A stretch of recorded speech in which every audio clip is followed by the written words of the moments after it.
ressuscité de grand matin le premier jour de la semaine. Jésus apparut d'abord à Marie-Madeleine, de laquelle il avait expulsé 7 démons.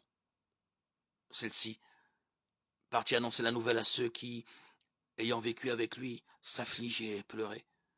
Quand ils entendirent qu'il était vivant et qu'elle l'avait vu, ils refusèrent de croire.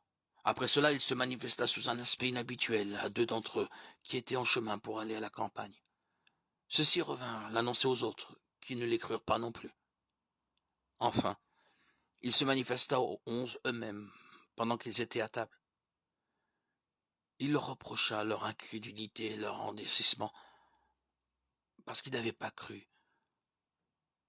ce qu'il avait vu ressusciter. Puis il leur dit, allez dans le monde entier, proclamez la bonne nouvelle à toute la création. Celui qui croira et sera baptisé sera sauvé.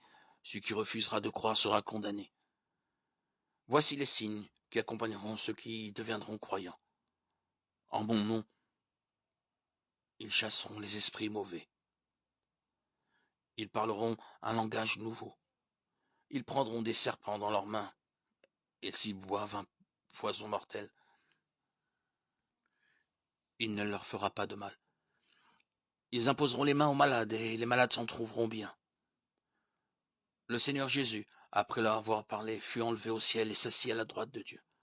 Quant à eux, ils s'en allèrent proclamer partout la bonne nouvelle.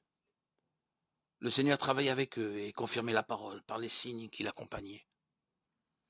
Évangile de Jésus-Christ selon saint Marc 16, 9,